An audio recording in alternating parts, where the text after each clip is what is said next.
What's up, everybody? Welcome. Oh, I did not check the stream beforehand to see if this shirt was going to work. We're going to be a little transparent today. Welcome to our whatever day it is. What, Wednesday night Madden streams? That's what we're doing tonight. Madden Sim. We're going to preview the Lions' upcoming matchup with a game of Madden where we're just going to simulate. We're going to adjust the lineups as we expect them to look tomorrow night and see what happens in a game of Madden that I think we've fully established this year has no reflection on what is actually going to happen tomorrow night, but we do it for funsies.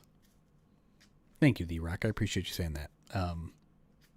For whatever reason, it's just been like a weirdly tough week in order to just pull myself up and do work. But I always enjoy these streams. I had fun with First Bite last night. Thank you to everyone who stopped by and watched First Bite with RJ Ochoa. If you missed it and you're a Pride of Detroit Direct subscriber, it'll be in your inboxes tomorrow along with a column from myself. We'll also have on paper on the website tomorrow, assuming I get to it. But we don't need to worry about any of that because tonight we're just going to have a good time. We're going to watch some Madden and we're going to be chill and relaxed and not yell at each other, right? And we'll also gamble some points. Nice, Dylan. I love to hear that. Lions cannot take my heart cannot take another Lions loss. I'm chill. Are you chill? Why are you writing in all caps then? That makes me think you're not chill. I know we're already getting way off topic, but it's a funny thing Austin Mammoth brings up. Apparently they released Mad Men on HBO Go for the first time in 4K, and for whatever reason that makes the screen wider. And I saw the one screenshot of there's a scene where I guess someone throws up in the office, and you can see the guy who's like pumping the throw up machine in the margins. I have not checked to see what my Mad Men scene looks like in 4K, mostly because I don't have a 4K TV. But if someone wants to do that and see if there's more of me, happy to find out. And if you don't know what I'm talking about, I did extra work on an episode of Mad Men 15 years ago or whatever it was. Anyways, Tea Leaves is the name of the episode. Go find me. Ready, go. All right. Let's get into it a little bit. Let's just fire up the game. Oh, you know what? We usually look at changes in Madden ratings. We haven't done that yet. Let's go do that. Well, this is mildly interesting that I didn't know until looking right now. Jahmyr Gibbs is a 98, y'all. He is one away from the treasured 99 Madden rating. That's pretty exciting, right? This is ultimately the silver lining of the NFL season this year. Yeah, maybe the Lions don't make the playoffs, but at least Jahmyr Gibbs a 98 in Madden, right? That makes everyone feel much better. I'll do so, Dan. Jared Goff up a point. Now, I am curious if this is a reaction to the Giants game or is this the most recent Packers game? I don't know how quickly they change it. Can we compare his awareness to Swift? Whose? Oh, Swift. I'm sorry. Gibbs and Swift. Yeah, in a second. Dave Montgomery down one. Malcolm down one. That seems weird. What did Malcolm do? What? Why is Avonte Maddox down 3? Thomas Harper up 4. These are seemingly random now. What are we doing here? Jeremy, do you think the report that Kirby's injury won't shorten his career is accurate? The Kirby situation is very interesting, and I don't have a good sense of it. Here's my take on it, and this is just based on what I've heard from the players, what I've heard from Dan, absorbing that report from Jordan Schultz. it's something he's going to have to deal with, but it sounds like it's manageable. So everything I know about Kirby Joseph is that he wants to play this game more than anything else. He strikes me as a guy who's going to endure pain in order to play the game he loves. Will there be a point in which that is tested and he will have to seriously question whether he wants to play this game still? Possibly. It does kind of feel like the Ragnato situation a little bit. And I can't tell you, and Kirby probably couldn't tell you right now, because I bet right now he'd say, like, I don't care, I want to play. I want to play until I absolutely physically cannot. But you don't really know until you go through it for another season, right? You don't know until you go through 365 days or 2 years of prehab, rehab, recovery, prehab, rehab, recovery. Like, I think it's easy for someone to say right now, early in the stages of this injury, and I know it sounds weird to call it early since it's really only been happening since August, maybe July.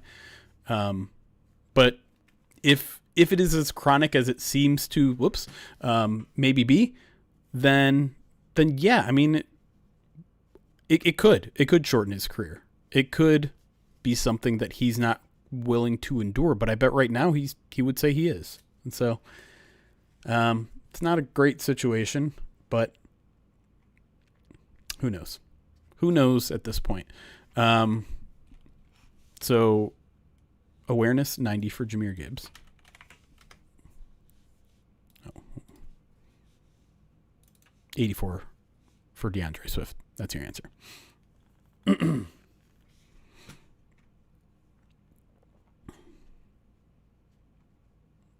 All right. Let's fire up some Madden, huh?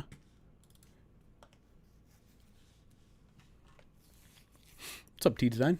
How we all doing today? Mr. Broker, thank you for the 44 months, by the way, subscribed on Twitch. Damn Frank 0013, thank you for the follow on Twitch. That was 6 hours ago, so you probably aren't here. But if you are, thanks for the follow, man. What about Marion Hampton? Did you want me to check his awareness? When you tweeted the Cowboys are out 2 key players, did you know you were talking about guys that haven't played in weeks? I mean, yeah. I know Trayvon Diggs hasn't played in a very long time, but last week, Jerry Jones said he sees him playing this week. And I understand Trayvon Diggs also did not have a good start to the year, but if you watched our first bite conversation with RJ Ochoa, the beat writer for Blogging the Boys, he said getting him back would be a pretty significant jump for a secondary that hasn't played very well.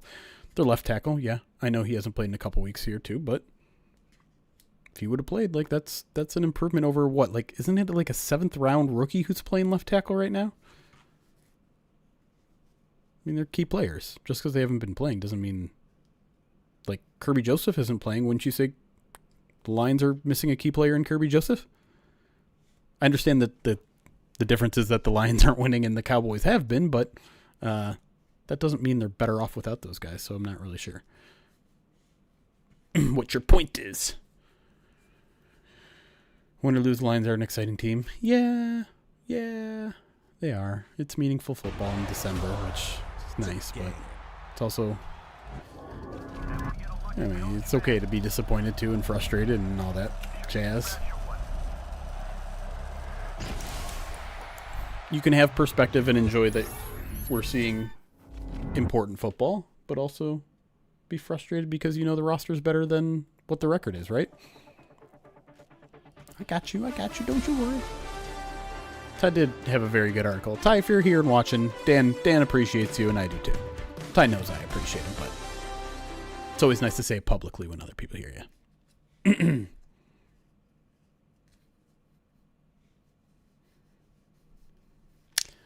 Tom, what did Lions fans do to deserve this shit? I hate to tell you this, man. This is the life of an NFL fan. Most NFL fans. When you're in a league that all leagues are you only win one. Only one team wins everything, but I think the most frustrating part of being an NFL fan is that you can do everything right for 17, 18 weeks. You can build the team right. You can have an outstanding regular season. You can draft the right players, re-sign the right players, and if you just have one bad day, it all crumbles. And that's unique to football. Because in baseball, you have series. In basketball, you have series. In hockey, you have series. And no one likes hearing it, but to win a Super Bowl, you have to get lucky. You do. I don't want to do any of this stuff. Great. And so the Lions have been doing things the right way for years. For 3-4 years now. And they had their best shot last year. Doesn't mean they're not going to have a better shot. But like what RJ was, like I thought RJ was very articulate last night in talking about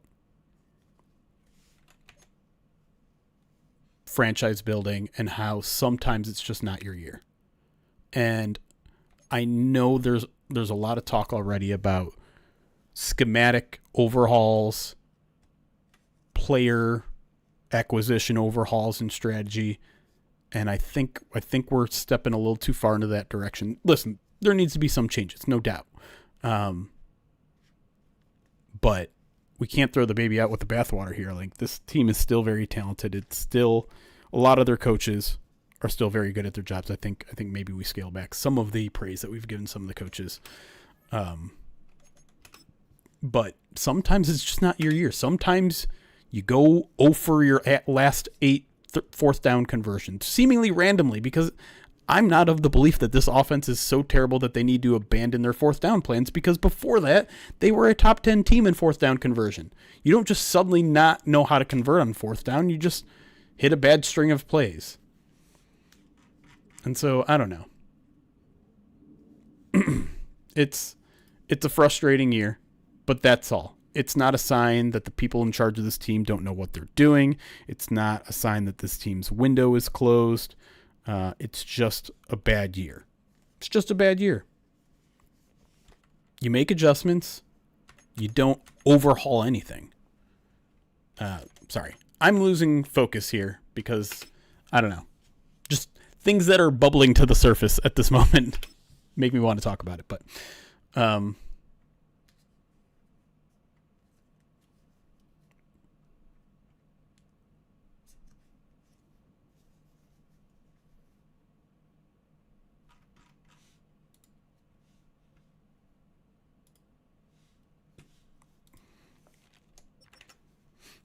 right, let's get into the injury stuff, adjust the lineups.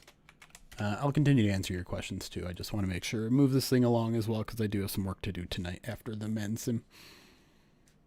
I have to toe the company line. You know, I'm on the official Detroit Lions podcast now.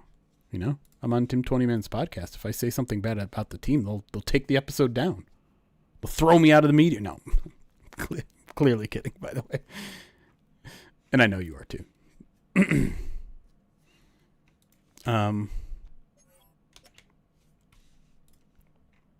I think the offseason is going to be a good time to go over some of the things that the Lions did and didn't do in the offseason and kind of relitigate other options that they could have done. Because, you know, I see a lot of criticism, some of them fair, some of them not.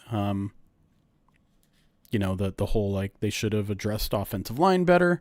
I think that's a relatively unfair criticism, considering they've drafted a ton recently.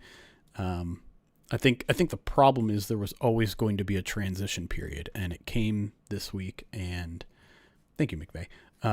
It came this year, and it didn't go as smoothly as they probably wanted to. And who knows when they officially knew about Ragnow, but like, they drafted their future center this year. They could have done it in a previous year, and y'all would have been like, why are they doing that?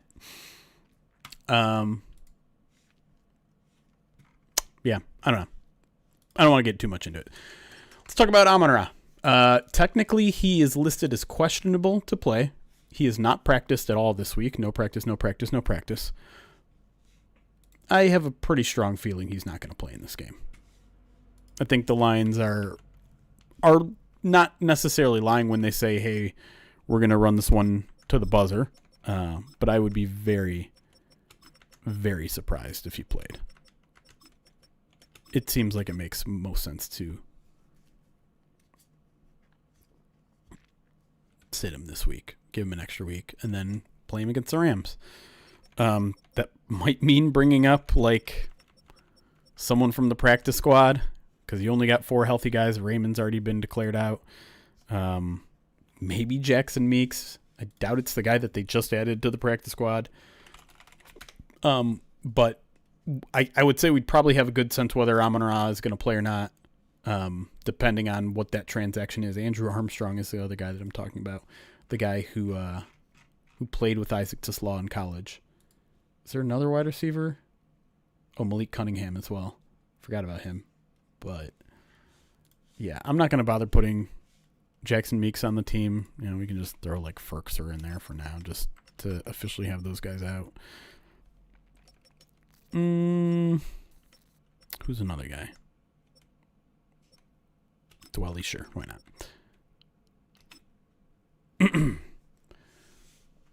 The defensive end stuff, I think, is a little bit more of a fair conversation to have, although resources are thin. This is what makes Brad Holmes. This is what I've been saying for weeks of why Brad Holmes' job is going to be harder, is because he's going to have to manage and find a roster without spending on a Myles Garrett, without making a splash trade like you can with like the Packers did for Parsons. You know, those sort of things I'm not sure were really ever on the table for the Lions, but they probably could have been a little bit more aggressive than they were. They probably shouldn't have made Marcus Davenport plan A. I think that's a fair criticism to have. We're just going to put Dan Skipper as tight end 3 because I don't want to go through the process of that. Decker, questionable, but I expect him to go. I knew it.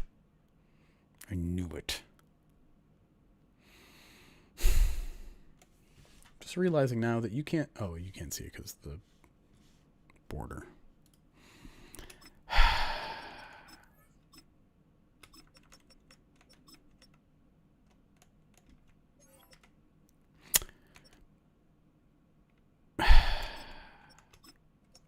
I think so. Coyote Awashika, questionable to play.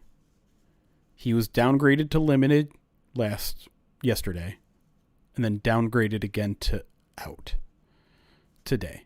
Now, he's still questionable, though, but that trajectory is not a good sign. I think we should start Miles Frazier at left guard. What say ye?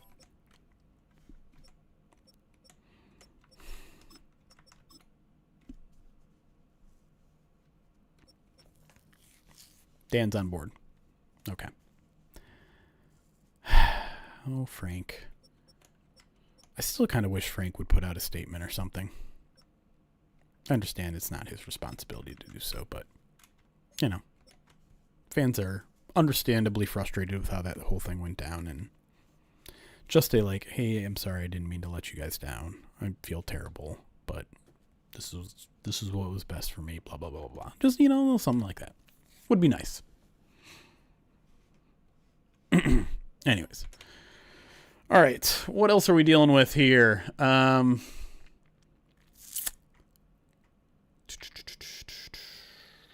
Graham is also questionable, I guess I should have mentioned.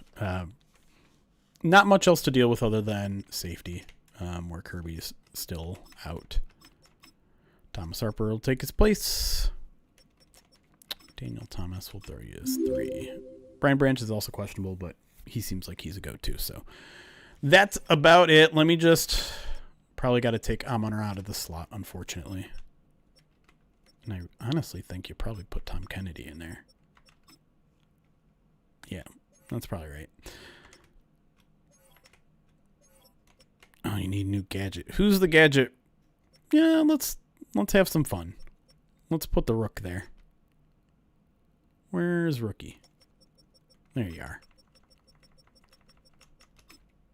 Yeah, I like that. Just thank you for the follow. I hope that's not a bad thing I'm saying. Punt returner.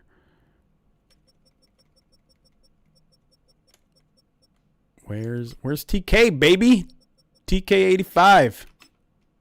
55. Okay, whatever. Vaki has, what is it, a wrist injury? And I think that's why he's off of kick return. So I'll take him off. Gibbs as a receiver. To be honest, I think the Lions told him this probably isn't a year. If you're serious about coming up, heal up and let him know before the draft. I'm not much of a conspiracy theorist here with the Frank Ragnow stuff. I understand why it looks weird, and it is weird. I won't deny that, but I don't know. I think I have a hard time believing that the Lions are even admitting to anybody that this isn't their year. Everything I feel like I know about Dan Campbell tells me he still thinks they could turn things around and win a Super Bowl this year, even if I think most of us don't believe that. Lions draft an offensive tackle in the first round. Should they consider cutting Decker and saving $18 million in cap space? It's on the table, Lions guy. So it was obviously his retirement. So I don't know. It's something to consider. They've got some tough decisions ahead, no doubt. I think they do like Decker a lot, and they like some sort of ideal situation where they could keep him, but you have to be practical about it too. All right. I don't know. I'm going all back, way back to quarterback. So Cowboys just have four guys not seriously injured, but Nathan Thomas is going to be their left tackle with Tyler Guyton declared out.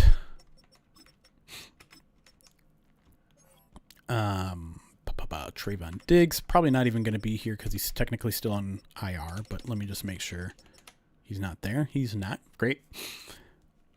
Jadeveon Clowney is one that we'll have to talk about here if you want. He's listed as questionable. He was limited in practice, upgraded from no practice, I believe, the first 2 days of the week. I don't care if we put him in or out, to be quite honest. Backup tackle, merchant time. That's right, Delulu. How does it work with retirement? I was looking at Frank's cap last night. It shows dead money, but that is only for the signing bonus. He was going to be on there anyways. The base doesn't count or would be prorated. Correct. So basically nothing has changed in Frank Ragnow's cap hit. You're just the guaranteed money left on the contract, which is the prorated signing bonus, any sort of guaranteed salaries or anything like that still gets charged to the Lions salary cap, unless the Lions want to be a jerk and try to recoup some of that cap space. But I don't believe they will. They won't get charged for any of Frank's salary because he wasn't on the team for any weeks. LJ wants Clowney out. Correct, LJ. If Decker does retire, his base salary goes away. That is correct. All right, we'll take Clowney out. Why not? Bump James Houston up a spot. Why not? Let him tee off against the Lions. Last one is their safety, Malik Hooker. He is also questionable. I'll be honest. Oh, he is a starter. He's got a back injury, limited Wednesday. I think we leave him in. I don't think there's as much concern for him. Dirty Dan with a $6.66 donation says, fuck 3, I'm going for 6. Okay. Why not? All right, that's enough adjusting the lineup. Let's get to the game. Why don't we? What is it? Week 14 update.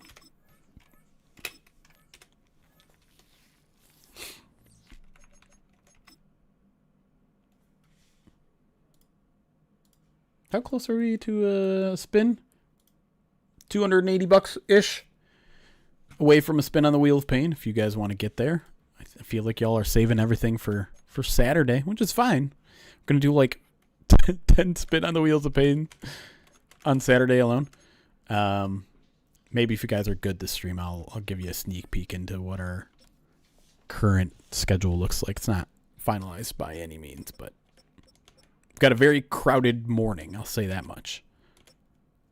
All right. For what it's worth, we got an 84 for the Cowboys, a 90 for your Detroit Lions. I think we're going to make it a straight up who wins the Madden Sim, no line. But Lions are going icy white. Do we want to just keep it with that? Icy white at home. And if you're going to the game, a reminder that maybe you should also wear white because that's what they were asking Lions fans to do. Okay. We'll go icy whites. The marshmallows, if you will. Do we want to go the Cowboys classic away look? Peyton Manning. They're not going to be wearing their homies. All blue? Do they have an all blue look?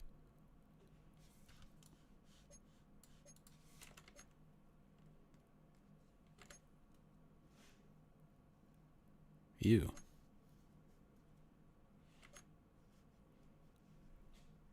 Do you think Morton will still be with the team after the season or earn back play calling? That usually doesn't happen. I would not expect him to get play calling back. No. He could still be on the team, but I think, ew. What's with that red line in the helmet? Ew. I hate that. But at the same time, I don't think Dan wants to call plays full time. I think he wants an offensive coordinator that will do it. So I don't know. I don't know what the plan is there. I wouldn't count out anything. It would be surprising to me if Johnny Morton retained play calling duties. Be out of the ordinary, but I think Dan still very much respects him. I think he's valued in that building.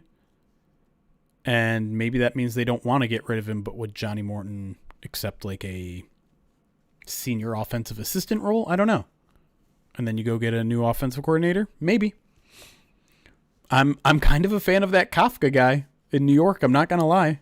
Maybe he was just putting on a show for the Lions, but that's a team that likes to run the ball, has an identity, and put up some good fights this year with meh personnel. Just wait for Kevin O'Connell to get fired and hire him, maybe. We need to decide on a uniform. Do we just want to go with what we think they're going to wear, which is probably this?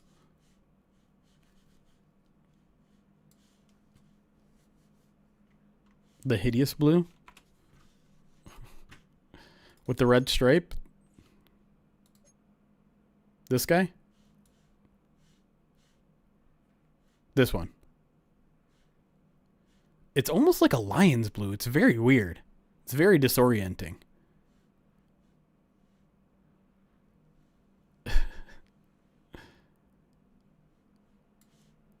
All right. We're going with that. It is a little Giantsy blue, too. 8:15 game. All right. Let's do some gambling for the people on Twitch. We're going to snooze the ad here for a second. Prediction. Start prediction. I'm only going to give you guys 2 minutes because I kind of want to roll this thing along a little bit. Who wins the Madden Sim no line? Lions, Cowboys. 2 minutes to gamble all your channel points starting right now. And chat, I don't want to jinx it, but we haven't dropped a single frame in like 4 straight streams, and I didn't do anything differently. The Lions are a 90. I think the Cowboys are an 84. Is that what it was, chat? I think it was 90 and 84. Too late. I already jinxed it. I just hope it stays that way for the mega stream on Saturday.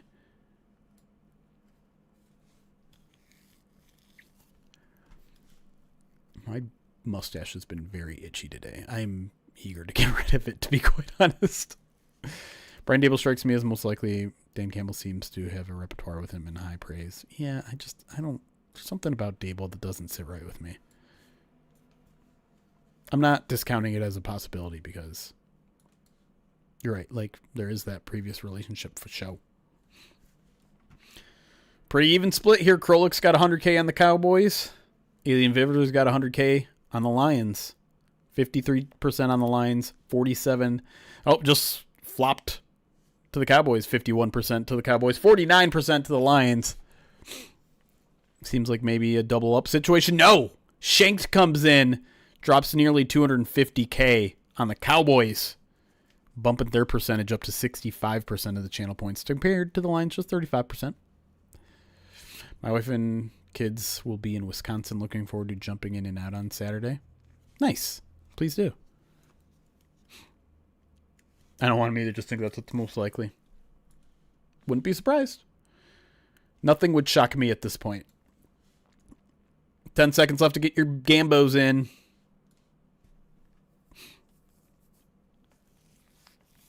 %57 on the Cowboys now.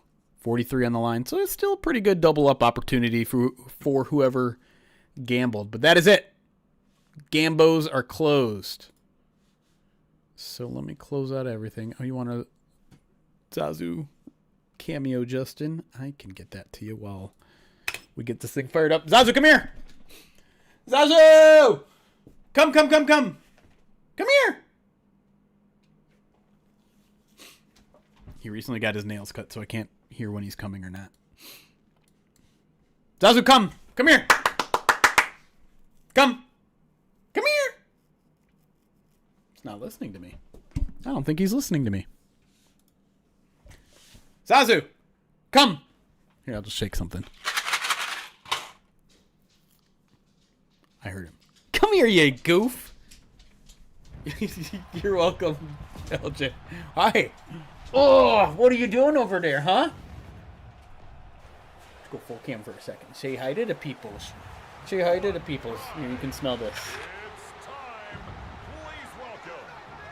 You want some bean boozles? I don't think you want some bean boozled. Some liver and onion jelly beans? You probably like that, you sicko. You're sicko. He's a hound mix. That's what I call him. We got one of those tests done, and it was like pit and hound and Catahoula. The interesting thing about him is all the spots on his skin.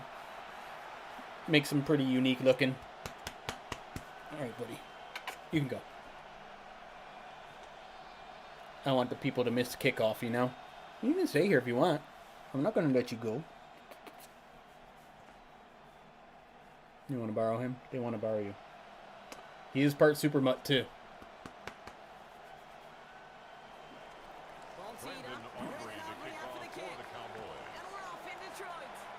Are you just going to stand here?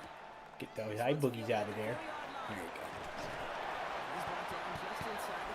go. Ooh, sweet boy. The Humane Society found this guy in Louisiana. Brought him up here.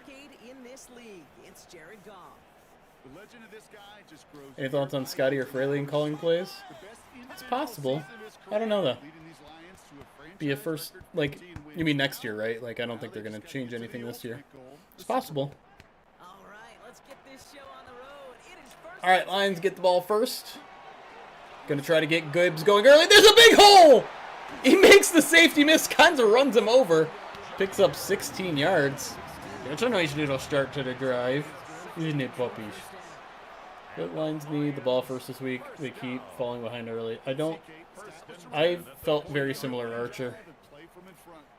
I always think you should take the ball first. I know most don't believe that, but I think you don't want to get behind. I think if you want to keep your run game going, Goff just barely gets rid of it, throws it away. Sorry, Q now. Scratchy legs. A little scratchy legs. Kick Puncher, thank you for the 21 months. Says, I'm keeping the faith, guys. Happy Movember. Still counts until Saturday.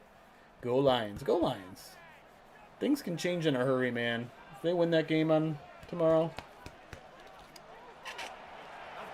their playoff odds, even by like the lowest standards, jumped to about 50%, so you never know. You never know. I'd like to believe that this is a Lions team that does best when everyone doubts them, but it also feels like people have been doubting them for about a month. Ooh, careful. Ooh, you can go. Oh, Goff is going to uncork it. Man, he put his whole body into that. Get it! Oh, J-Mo. Oh, that was third down, too. Dang. Laporta always comes in as the fullback. I forget to set a fullback.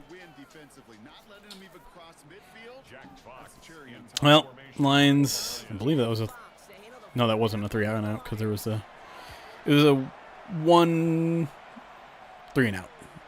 Oh, come on. Jack Fox hasn't kicked a touchback all season. And you're going to do that on the very first punt? How's our routing plan for the weekend? I have not looked into it yet. That's something I'll tackle probably Sunday morning. I could probably just eyeball it right now. I think you should root for the Packers over the Bears both times they play.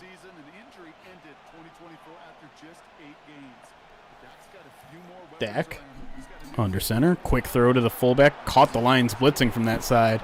I'm assuming that's Ferguson. It is indeed. So, Falcons over Seahawks. Vikings Commanders does not matter. Saints over Bucks. Packers over Bears. Cardinals over Rams. Chargers over Eagles. It's so weird to me that there are 4 teams on a bye this week. It feels like we're so late in the season. Why are teams still on bye weeks? Big hit there by Amik, but not before. Pick up 6. Setting up a second and short. Cold in Green Bay Sunday, but no snow. I kind of feel like splitting is the worst case scenario too. The Lions just need... All the Lions need is for one team to tank. One team to screw up.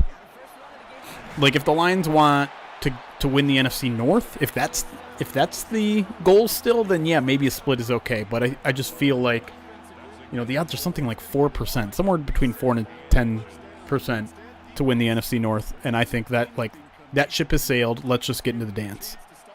So either a Packer sweep or a Bear sweep is better, in my opinion.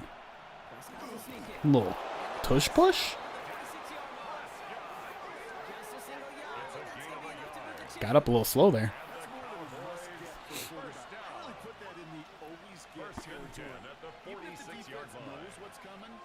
Packers could lose 4 games if they get swept by the Bears. Right, because they have what? It's Ravens and some other AFC, like decent AFC team, right? But the Bears could also lose 4 if they get swept. Denver, that's the other one. Because the Bears have the 49ers and the Lions outside of those 2 games. So, like, again, you want one of those teams to slip up. You're probably a little bit more likely to catch the Bears because... You're definitely more likely to catch the Bears because, 1, you currently have the tiebreaker. 2, you have the opportunity to beat them in Week 18 and gain 1 game there. Again, they're only 2 games above the Lions right now, right? 9-3 and 7-5 are not that far apart. So even a split, if if those 2 split, the Bears win every other game, and the Lions win out, the Lions are the one that's in. Do I think the Lions are going to win out? No, but I think it reminds you of just how close things are. Oh, Terry on a blitz. Nothing. I wrote a whole article about Kirby's situation, and Kirby's not playing this week, if that's what you're asking.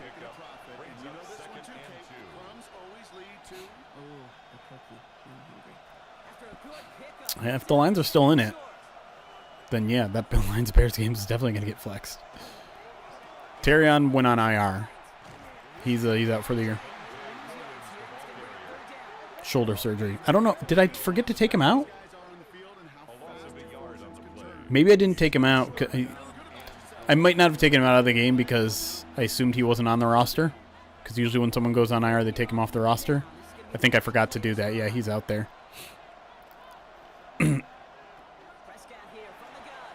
Get him. Get him, Aleem. There we go. Nice play there by Aleem McNeil getting off his block. Maybe pushing the Cowboys out of field goal position, although obviously they have a really good field goal kicker.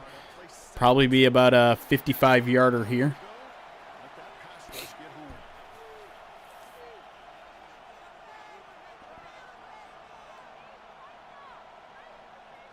Relax, Drew. I don't think the Lions are going to lose to the Steelers either. I don't think the Steelers are a very good team. But he missed it?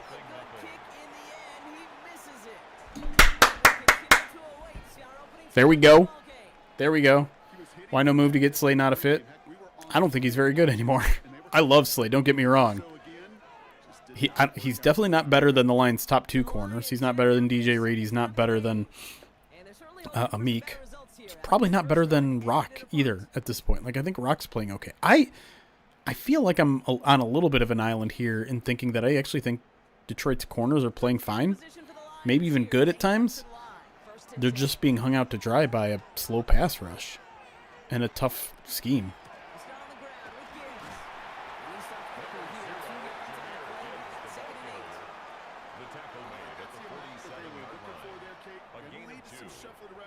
He did go to the Bills. But that means that the Lions did not put in a claim for him because the Bills have a better record than the Lions currently, which means they have a lower waiver priority. Little play action. Plenty of time. He's going to go deep again.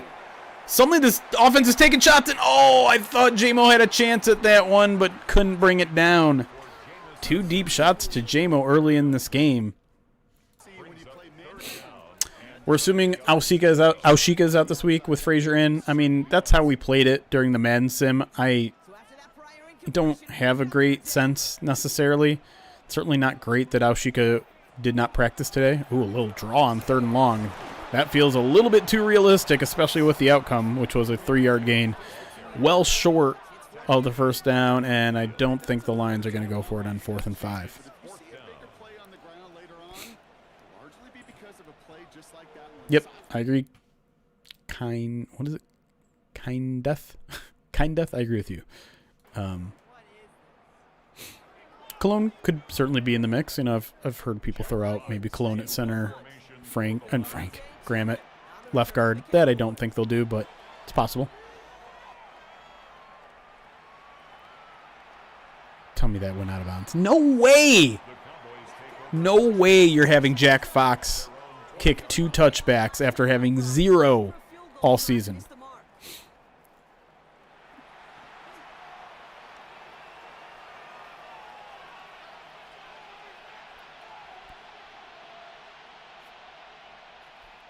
Quinnen's going to be tough, man. It's a really, really good player. I'm very curious as to how the Lions handle him. Maybe he's just the guy that they give all the attention to and kind of trust your tackles on an island a little bit in this game. It's probably the right play. Ryan Branch! Putting him to sleep. Do you think they need to get Aiden off the field a bit? He's playing a ton of snaps. I wonder if getting a breather would make him better on 3rd down.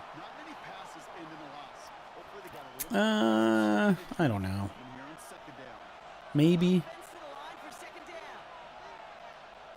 I think I'd like to see them use him more creatively. It feels to me like they're just like, oh, they're going to chip Aiden? Well, I guess he's just going to have to deal with chips. Like, no. Like, move him around. Move him to the center. Have him stand up outside the A gap.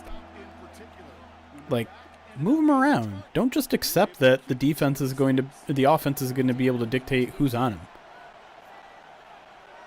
Right. Use him like they use Parsons. It seems so creative and interesting and not a quarterback scramble for a first on 3rd and long. What's up, T-Wills? T-Wills, are you like actively rooting against the Steelers now? Just so that Tomlin gets fired?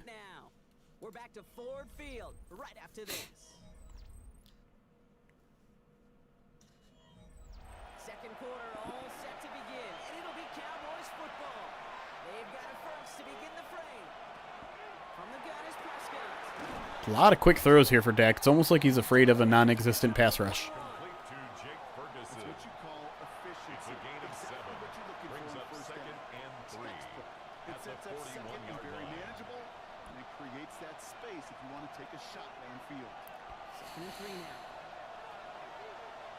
Raj is so watched. He's going to get a coaching legend fired. I hate to say that I hate to say this with T. Wills in the chat, but I'd still be very surprised if the Steelers fire him.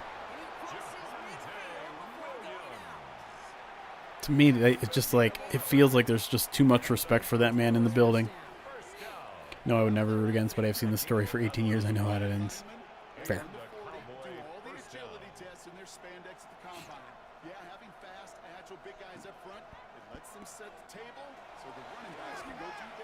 He just got cut at the knees. Wide open receiver there. Is that CD? I don't know their numbers. I feel like, oh, it's Tolbert. I feel like we haven't even seen CD Lamb or George Pickens. But that's a deep shot with just a zone beater right there. Trade him. Trade a coach. Contract ends 2027, so we could say he's leaving a year early. That's right. Lamb's 88. Pickens is 3? Yeah, that's Pickens in the slot there. I formation for the Cowboys. They're going to give this one. Oh, boy. He's going to get the edge. He's probably going to score. Nope. Branch is going to knock him out at the 1. Someone's hurt. I believe that's Al-Qadim Muhammad. It is. And after this play, there's a Lion out there who got the worst of it. He's in some discomfort as they head out to check on him. This is not going well, chat.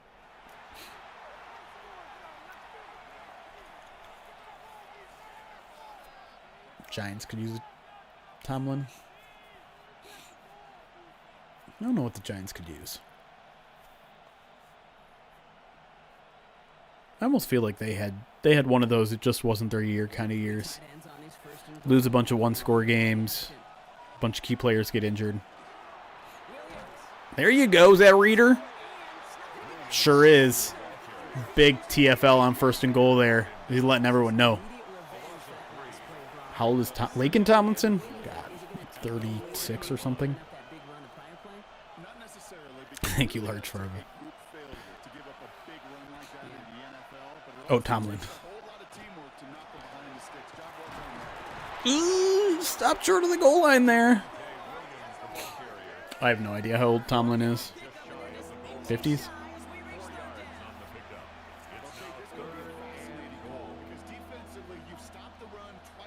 $53, there you go. Big play here. Can the Lions keep the Cowboys out of the end zone? QB sneak, and that is in. Dak Prescott right up the middle. Lions defense sets his feet on fire. And the Cowboys are up 6-0. All right, Brock, wondering your thought here, because to me it felt like they already had a play picked out to go for it on 4th down if that sneak hadn't worked. Do you agree? Well, by they, if you mean the guys in the booth on the sideline, sure. Yeah, what is like the average age of an NFL coach right now? It's probably got to be around that, wouldn't it? Isn't it? Maybe a little bit more. Like, I don't even know how old Dan Campbell is.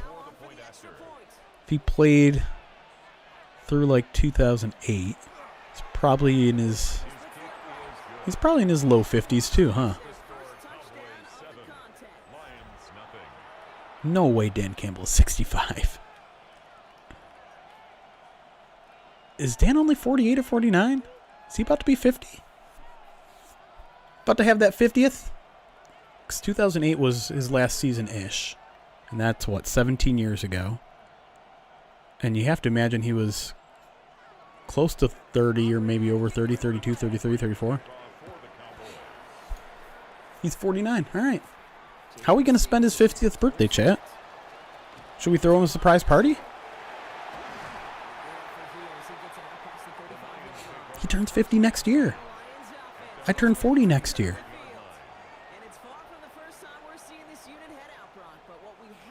Wait, when's his birthday? My birthday's around draft time. 50 up, boys. Unemployed. Don't say that. Are we both Aries? Birthday. Oh, 5 days before mine. There you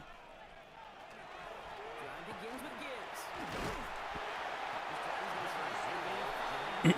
Here he's in the hizzy. He's April 13th, 1976, so indeed he does turn 50 next year. You could stick to the ground. You could throw beyond the sticks. Huh. Really create some indecision now defensively. So gain of 5 on that first down. Let's see if they can repeat that performance now here on second. All right, Lions got to get the offense moving consistently. The run game's not been terrible, but nothing doing in the passing game because we just keep trying these deep shots to JMO, and it's not happening. What is this strat? Madden doesn't do this at all, ever. Deep shots to JMO. And there's literally been one every single drive so far, and it's kind of been the reason all these drives have ended. Let's see what they do on third down. You have other options. Tom Kennedy is out there. From the gun, go. Okay, I'll take a Ross Dwelly catch. Apparently this is what happens when Amon-Ra's out. We just chuck deep shots to JMO.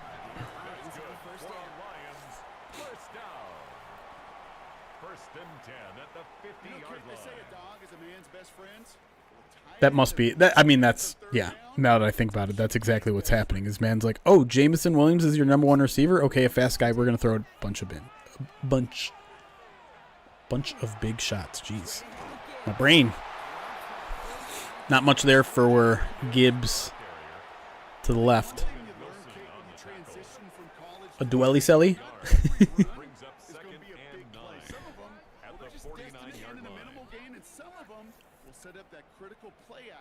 Lions coming out nigh here. Cough. Gonna fake it. Fake works. Oh, JMO can't hold on to it though. Tried to throw it a little back shoulder, but hit made him drop it. Now the Lions are in another 3rd and long here. Rucci versus Ricci? That's a great question. I don't even know.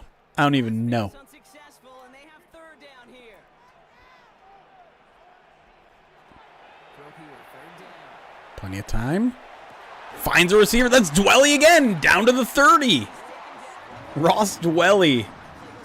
The hero we didn't know we needed. Nice little throw there between the linebacker and the corner. I love watching a great thrower, but I love watching a well-done route too, Kate. Make that guy think you're trying to stack him only to How about a little trickeration? How about like a little reverse or something?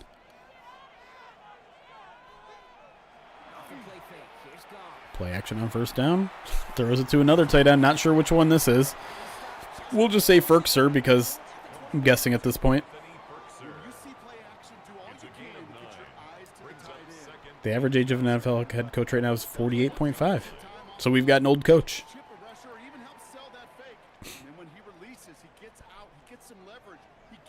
All right, Lions are in a 2nd and manageable here, so the playbook is wide open. Goff going to throw a quick inside slant, I believe. Oh, that's Dominic Lovett. Dominic Lovett gets down to the 10-yard line. 1st and goal Lions. Average. What else? Cracking wise. Old man Dan Campbell. Sometimes things break in the right coverage for a much bigger impact play, just like that. Give to Gibbs up the middle. Not much room there. Gets blown backwards after a gain of 1. 2nd and goal as we get to the 2-minute warning here. You gotta love it. How old is Pete Carroll? He's like, he's close to 80, right? How old is Pete Carroll? 74. Oh, Gibbs breaks the tackle. Down inside the 5 to the 3-yard line. 74 is crazy. Crazy. Because he doesn't even look it. Actually, you set yourself up really well for a little play action right here. The Cowboys signaling for their first timeout. Cowboys use a timeout there. Who else? Who else is really old? Andy Reid is 67. Todd Bowles is 62. Is that it? Those are the top 3? I feel like I'd expect there to be older guys.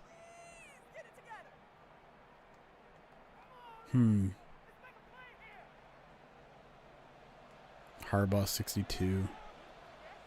All right. Which Harbaugh? I don't even know the older Harbaugh.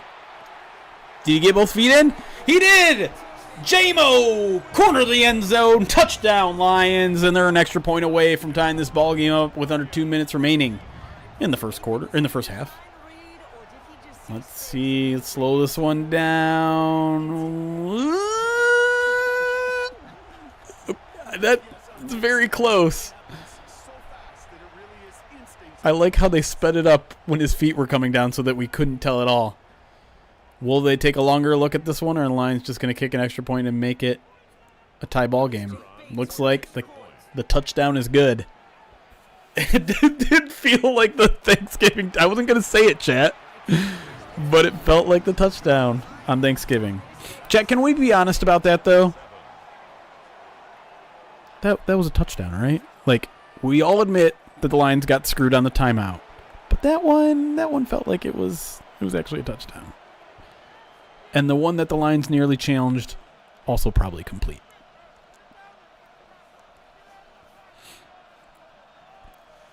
It wasn't a touchdown. It was. Yeah, there you go. The fan experience of, do we know what a catch is? And I'm not saying that to disparage anybody. Like, just goes to show you how confusing the rules are. I think the ball moved, but not enough to turn it over. Turn the call. No way they could have overturned it, but it was extremely close. It may or may not have been a touchdown.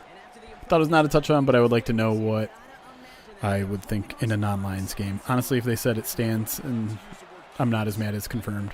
Did you see the clip of LaFleur talking? Yeah, I did talk about it. See the stupid wink. Yeah, if your complaint about that situation is I think they should have taken a longer look at it, I think that's a fair criticism. My hat isn't backwards. My image is flipped. Uh-oh. Seedy. Getting free. Agreed. Colton came up to me like right after he did the pool report, and he's just like, I just had the most wasteful conversation with an official. I'm like, what'd he say? It's like, he didn't tell me the thing where he's just like, yeah, receivers are good. What? Oh, nice little batted pass there from DJ Reader. He's just like, yeah, no. Timeout. We determined the timeout happened before. But video said, no, we determined it was before. Great. Cool.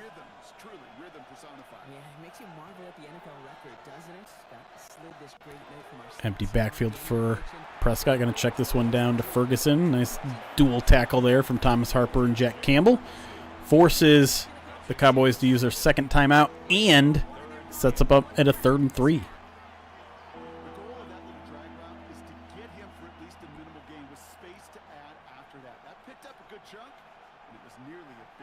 I don't know whatever's going on in LaFleur's head. I don't like that guy either. Smarmy. I hate Smarm. I just hate Smarm in general. He's short. He came back on his own. Garbage call. Well, at least the clock's going to continue to run here. What do you think about Zach Taylor if he gets fired from the Bengals? He was interim OC in Miami when Dan was there. That's an interesting one, Swag King. I hadn't really considered that. I think I like Zach Taylor. Look at DJ Reader. Maybe the best player on the field for the Lions right now. Has a TFL in the red zone. Has 2 sacks now? No, Liam had the other one. Here we go. I don't think I'll get fired though. Yeah. Do you give a head coach a pass when your starting quarterback is injured? But also they had like the worst defense in football. I don't know. Wow, the Cowboys just let all the clock run out. I was not paying attention. Well, all right, that's how the first half ends. Somehow this game is tied 7-7, even though it feels like the Cowboys were moving the ball a lot better. They missed a field goal. They run out of time there. If you look at the halftime stats here, which I'm assuming is what's about to jump on the screen, nope, we're going to see highlights of things happening. I'm just going to skip it. Let's rejoin our broadcast team, Kate Scott and Brock Hewitt. All right, thanks for that hard work, Scott. These two teams ready to break this tie as we welcome you back for the third quarter. Are we in the trust tree? Other than the first game where the offensive line stunk and the Vikings A-gap blitz, I thought Morton was fine as an OC. I think his job was comparable to Ben in 2022. Yeah, I mean, I don't... It's so hard to judge from outside because, I mean, the offense was humming along. I mean, if we're being like real, the Lions were at 1 point 4-1 under John Morton being the offensive coordinator, right? Like, probably important to remember that. That Vikings game was rough, though. Just seeing the Vikings being able to do the same thing over and over and over and over again. That I had issue with that.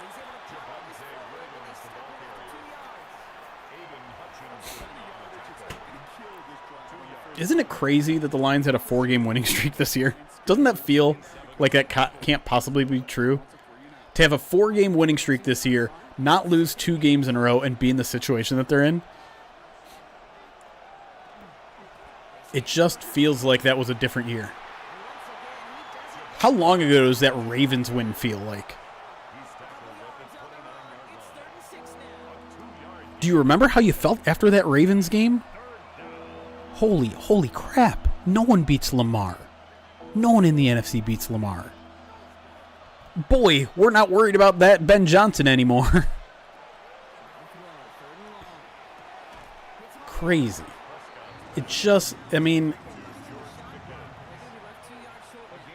it's a reminder of how long the season really is and how things can change in an instant. And, you know, part of you wants to think, okay, things changed in a matter of, I don't know, what that was week 3, week 4? It was week 3. And now we're in week 14. Well, maybe things change from week 14 to week 18. You want to believe in that, right? Like, there's still that yearning of, like, maybe things can get turned around. But to me, it feels like we've been stuck in neutral for a month now. And it's hard to imagine them pulling it out. But, I mean, after that Ravens game, granted it was the Browns and the Bengals, you win those 2 games, and in week 5 you're 4-1, feeling pretty darn good about where this team is at.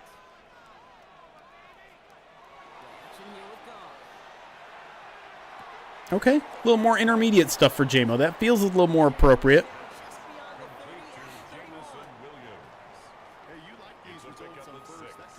So here's an exercise in media hygiene. There was such whiplash, just tune it out and keep it on trucking. Yeah, that's why I kind of started this thing off of like, okay, we're in the bad part right now. And maybe it's the bad part for the rest of the year. But we can't overreact to it, man. We just can't. We can't throw out 3 years of this regime doing awesome things and just assume like, well, it went bad for half a season, so that means everything's done. The honeymoon's over. It's fair to criticize individual things. It's fair to criticize individual people, and question some of the decisions that were made. But like this whole fire everything. Oh, look at this law! Down inside the 20. Huge play from the rookie. The point being, like, just tone down some of the, like, doomerism a little bit. Dan Campbell can still lead this team to a Super Bowl. Brad Holmes can still pull out a miraculous draft. Uh-oh. You make a couple tweaks to the offensive line, and I don't know, like the defensive stuff is really interesting to me because they were so good. Like, I don't think it was just a mirage in the first half of the season. Yes, you played worse offenses, but the pass rush was better. The run defense was a little bit more consistent. I don't believe that that's just like all gone and suddenly we can't trust Kelvin Shepherd to call plays, or we can't trust these certain players to get better. But what's frustrating to me is like the defense is almost as healthy as it's ever been. You know, obviously you're missing Kirby, and that makes a big difference. Obviously now you're going to be without Terrion, which makes a little bit of a difference, but he was kind of trending towards being benched when he was last healthiest anyways. But that defensive front is basically what you expected it to be this year, minus Levi Onwuzurike. Your linebacking core stayed healthy all year. Yeah, duck line, that's exactly it. Brain drain is real after week 1. No, oh wait, no it's not. Oh wait, it is again. It's just like, it's... You guys remember me saying this before the season, right? The regular season drives all of us insane. We stop thinking logically because we're in it. Because things change week to week. But I say it year after year. We have a certain expectation for this team in the offseason. Look at Teslal diving into the end zone.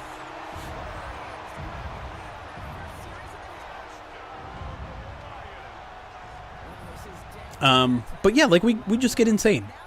When you lose a game and you have to sit on it for a week, then you go crazy. Yeah, the one good thing is like can we just like can we get a new line? Can we just stop being like a listen?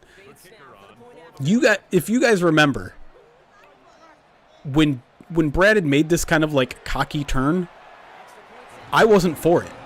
I like go back and listen to the post-draft podcasts. I didn't like it at all. I don't like this like heel turn of like, look how smart I am. In a franchise that has always talked about no egos in the room, I didn't like it. Does it matter? No. I mean, I don't ultimately, it doesn't matter how he treats fans. It doesn't matter how he treats the media. But when you do something like that, you're going to get mocked when it doesn't go well, right? You're going to get mocked when you talk down to the media about edge rushers and then your edge rushers don't perform, right?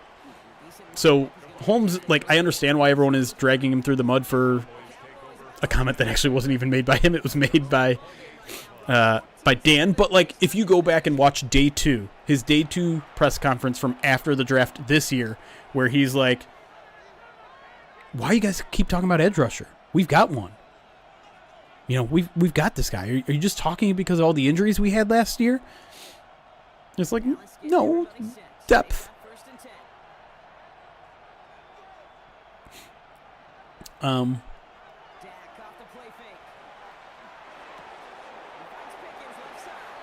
But I don't know. It's going to be very interesting because I did get annoyed by that press conference because Holmes got asked about edge. Like, the first 7 questions were all about edge, and it's like, okay, like, I think he's made his point. I think we're making whatever point we're trying to make. Can we move on to like the guys he actually did draft and all that sort of stuff? But it's going to happen again at the end of the season. Ooh, good coverage there, but Pickens still holds on. But yeah, assuming the rest of the season goes as we're kind of expecting it to, he's going to be asked about edge for like the first 5-10 questions again, and I don't know what he's going to say. I mean, he might blame the Davenport injury again. He might say, I think the route he's probably more likely to say is like, listen, we did what we thought we could with the resources that we had. You know, we were never really going to be in contention for a Myles Garrett or Trey Hendrickson or whatever. Shep going to stay with zone tomorrow? I mean, no. I mean, it's kind of damned if you do, damned if you don't, because Prescott's pretty good against man. Pickens probably pretty good at zone. I don't know.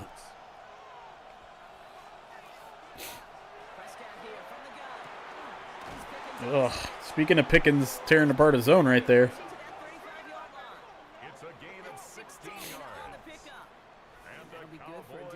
first down. Yeah. Muhammad was playing well early.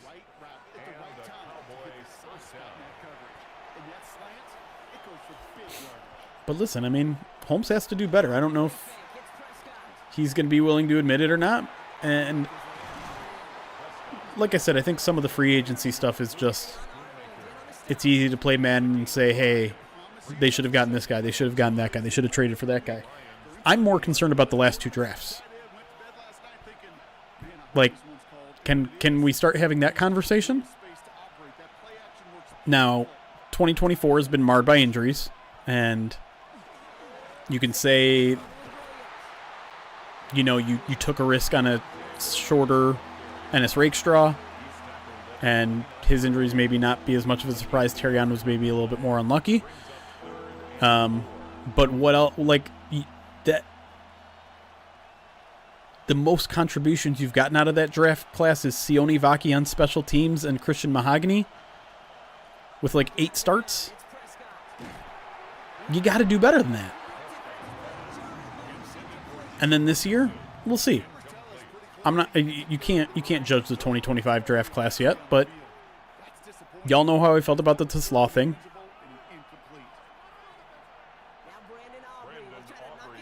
And we'll see how it plays out with Tate and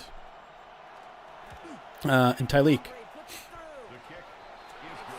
But like, if you're pointing to where the Lions need to be better, and like, to me, you haven't even started to really feel the effects of those drafts yet. You're going to feel them next year when those guys are supposed to be like good, established starters. Because it's not that uncommon for a really good roster to not have that many contributions from your second year and first year draft classes. That's okay. But you're going to need those guys very much when you have to make tough decisions next year on guys like Amik, when you're going to have to make tough decisions on guys like Alex Anzalone and Taylor Decker. That's when you could have really used a left tackle that doesn't take 3 years to develop. That's when you could use, instead of a backup quarterback, a developmental backup quarterback, you go out there and get a rotational linebacker that, in year 3, he breaks out. Now, we can't sit here and be like, well, if Brad Holmes doesn't hit on 100% of his draft picks, he sucks. Like, that's where, again, like we're getting too far into the Brad Holmes sucks. But there are decisions he's made that are negatively impacting the team and will continue to negatively impact the team. Just like an interception right to a linebacker negatively impacts the team. Jared Goff. The Cowboys offense now headed back to the field. And they're set up well inside of enemy territory, and they've got a short field after that pick. It's a big play in this game.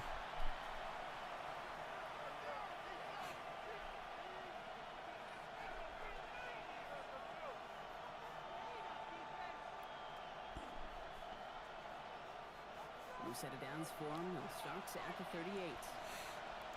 38. And so Leo Knight says, I think I'm against drafting cornerbacks high and rather just beef up the defensive front. That's where I think there's an interesting conversation to be had about whether this team is philosophically in the right place. Because we know that they love man coverage. We know that they love kind of the crush the can approach when it comes to pass rush. And I think Justin Rogers was the first to talk about this week on his own site. Like, does there need to be a philosophical change about what you prioritize on defense? Do you need to do more prioritization on just pass rushers? Like, forget the crush the can, forget the set the edge guys.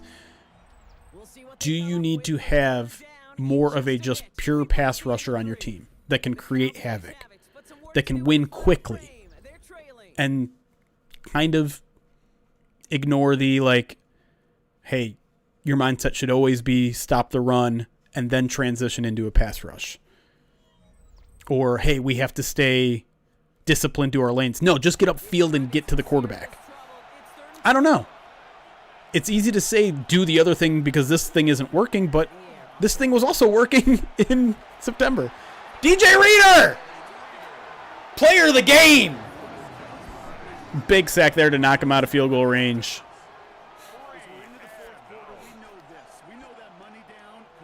What's up, Karen? They're looking okay. Both sides are certainly fatigued. You feel it in both their play. But battling through what's been a physical contest all game long, going to be the key here down the stretch. The thing that's frustrating to me about the Lions is that it seems like they're doing what they want to on defense, and it isn't working, right? Like, they are doing a pretty good job stopping the run. Oh, he shanked it. Oh my God, he shanked it to the 31. They're stopping the run. They're getting into obvious passing downs. They're just like, they're not doing the last part of that, which is get off the field on third down. And in theory, it seems like all that makes sense. Like, let's prioritize a defensive front that stops the run, that stops quarterbacks from running. That is something that they very much improved upon this year that was killing this defense before. But then they're just missing that final part of, hey, third and long, get off the damn field. And that's where maybe that's it. Like, they just need a third down specialist or two when it comes to their pass rush. Just a third down James Houston type.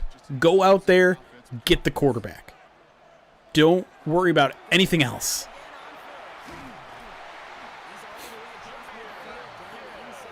I don't know, though. Maybe Hassanin type, but Hassanin's also like, he's not like uber athletic either. I just read a good article about him from Birchfield, Will Birchfield in 97.1. Had apparently a long one-on-one with him, and like even he was like, my way to the quarterback is through the defensive line or offensive line, like speed to power, that whole thing.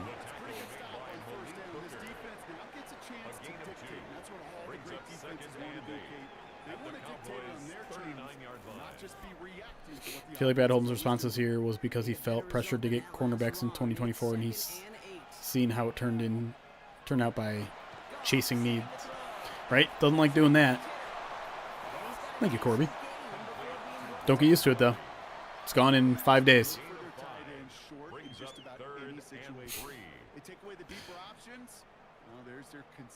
Big play here in the game.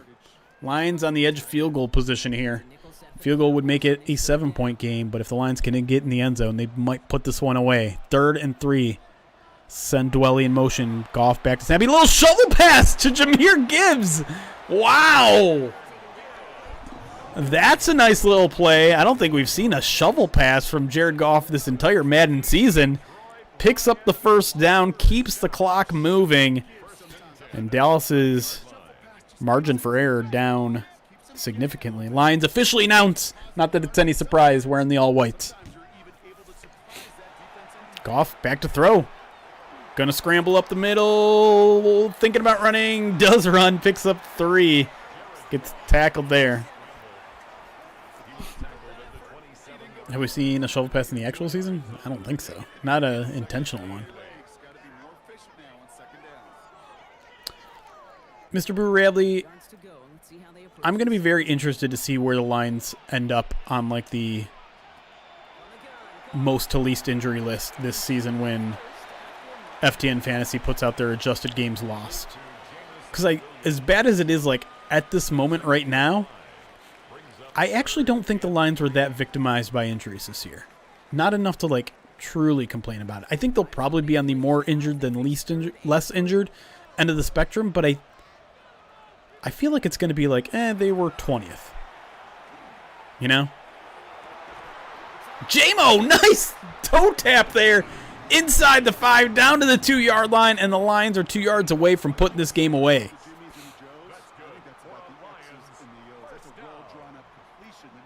It's just really unfortunate right now. Because you're down Amon-Ra probably. You're down 2 tight ends. Give to Gibbs. Bounces off one tackler. Can't get off the second. He's going to lose a yard there, but the clock is going to continue to run here.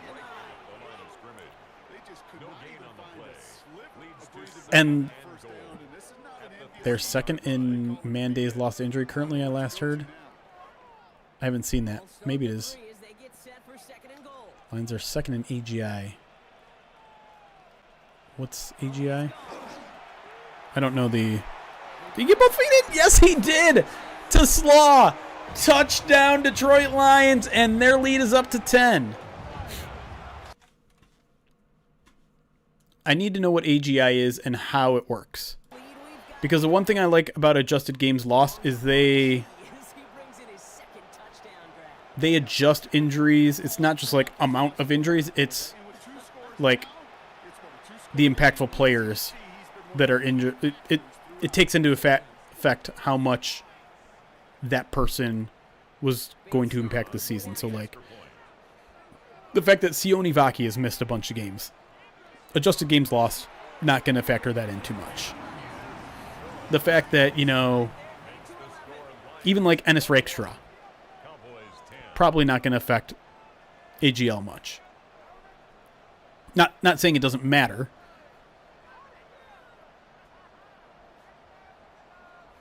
Snaps lost. Yeah, that sort of thing. Oh, the L didn't capitalize. But wait, adjusted games lost, they don't update that week to week, do they? FTN Fantasy?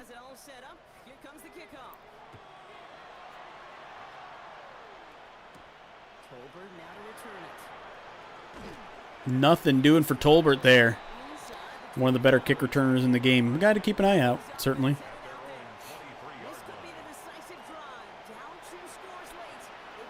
Prescott's going to need a quick score here. Dallas does have all 3 timeouts. If they can score before the 2-minute warning, you know, they only got 70 seconds to do so. Maybe won't need that onside kick. Oh, yeah, it's Turpin. Why did I say Tolbert? I think it was Tolbert who actually got it, but Turpin's the guy that you got to look out for. Little blitz up the middle, doesn't get there, but Prescott's going to check that one down to Ferguson. He's tackled only after a 3-yard gain and tackled in bounds. That is a win for the Lions defense as this clock now down inside 2:55 left remaining. Man, the way this game started, I thought the Cowboys might run away with it. Prescott, plenty of time, checks this one down to Ferguson again. He's tackled again in bounds. This time he does pick up the first down to their own 35-yard line. 2:30 left in the game as the Cowboys not using their timeouts yet. Seems like they're going to try to save those on defense, but they're burning a lot of clock here. Prescott in the shotgun. 3 receivers to his right. Takes a snap. Looks. Checks down again. This time to the running back. Makes a guy miss, but is tackled in bounds again. 9-yard gain for the Cowboys. But again, the Lions will take that as the clock continues to run. This time all the way down to the 2-minute warning. Lions up 11. Cowboys still 60 yards away from a touchdown. They do have all 3 timeouts, but my goodness. They are burning too much time and not getting enough chunks on each play. 3-man rush from the Lions. And what is he doing? Prescott, shades of that playoff game where he did a quarterback draw and bled the entire remaining timeout. Can we stop with the Aleem edge snaps now? I mean, they generally only do it on rushing downs. But if you're going to do that, you're going to need the guy outside of Aleem, which is often Derek Barnes, to, like, go out there and do something. Look at that big gain from Dak Prescott. Now the Cowboys will use a timeout all the way down to the 17.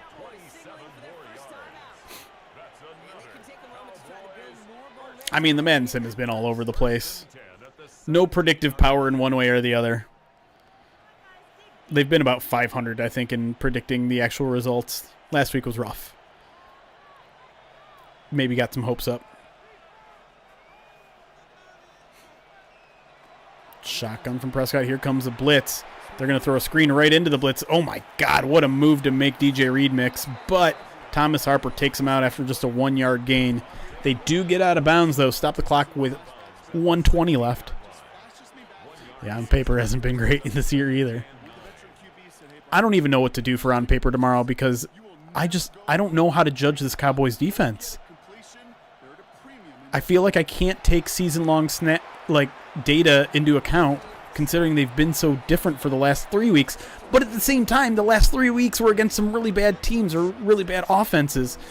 And it's a really small sample size. So, like, I don't know where this Cowboys defense, like, truly is at. Where do they truly identify? Are they an above-average defense? Are they a below-average defense? Are they somewhere in the middle? I honestly don't know. Was that fourth down, or is it fourth down now? I think it was 2 years ago, Regicide, where the Madden sims were so bad that I sought out a mod. I would say slightly below average. The question I have is the run defense. Because I feel like a guy like Quinnen Williams can make that much of a difference. But again, there's not enough data for me to like definitively say that. You stop the Raiders rushing attack, great. They're the worst run team in football. Stop the Eagles. The Eagles can't run the football right now either. And then the Chiefs, I think they had over 5 yards to carry, but like just over 100 yards. So it's like, okay, maybe. I don't know. Yeah, I forgot to take Arnold out because I thought they wouldn't have him in the game since he's on IR. Sammy, I don't think St. Brown's going to play, but I think they truly mean it when they say it's going to be a game time decision. Could be a big Gibbs game. Why is that so hard to say? Big Gibbs game. Lions get the onside kick. Cowboys only have 2 timeouts, which means the Lions should be able to bleed pretty much every remaining second of this game and walk away from the Madden sim with a win. Pretty decent day there for Jahmyr Gibbs, 71 yards on just 13 carries. Probably going to get it a couple more times here. Quinn is going to be a problem, but I think there's not that many guys that scare me on that Cowboys defensive front. It's more than just Quinnen. But I feel like if your focus is Quinnen, you can maybe find some other success. Why are you throwing the football? Excuse me. I understand it worked, but why did the Lions just throw the football?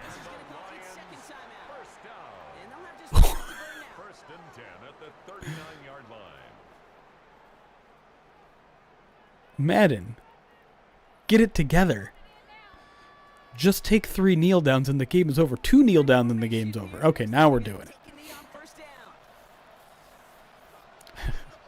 That was funny to see Rappaport quote tweet me. It's happened once or twice before. Cowboys not even using that final timeout, which means 21-13 is going to be your final here today. Let me start handing out some channel points, y'all. That's it. Your Detroit Lions come out winners. 21-13 in a game that I would absolutely take that score tomorrow. Regain some faith in that defense. Offense does just enough. Oh man, Mario Cristobal. Dang, that's Miami's head coach, right? University of Miami. Before we go, chat, if the Lions win tomorrow, be honest, and let's say it's about this. It's a 21-13 game. They win 21-13. Do you think they make the playoffs if the Lions win 21-13 tomorrow? God, I was just on autopilot. I hope I gave the right people channel points.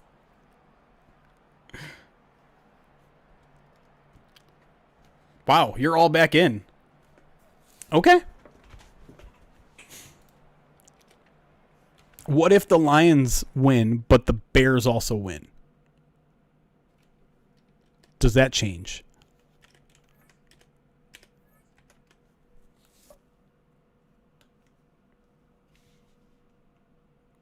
Okay, good. I did the channel points right. That's good to know.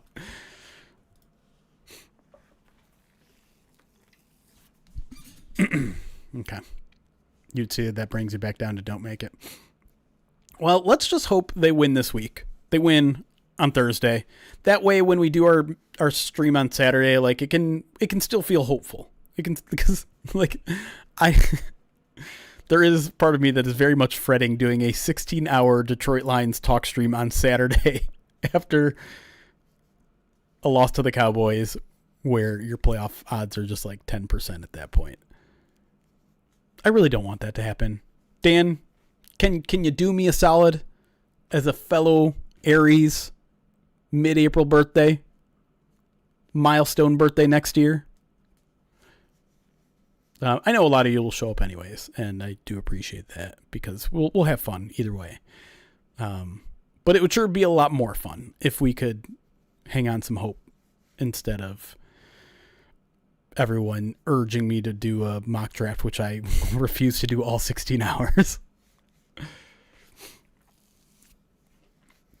It's a good question, Lions Blood, about a Laporta extension and how Mark Andrews' deal that got done today looks like. He only got like $12 million a year-ish, which was a little surprising, but I know he's been going through some injury stuff too, so maybe.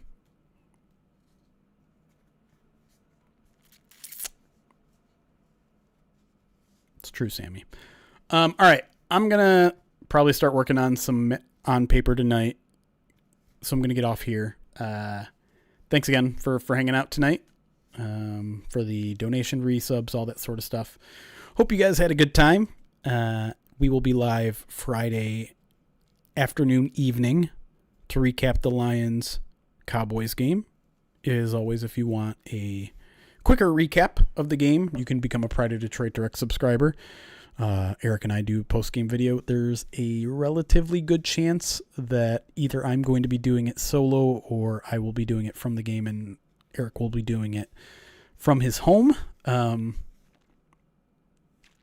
But we'll see on that one.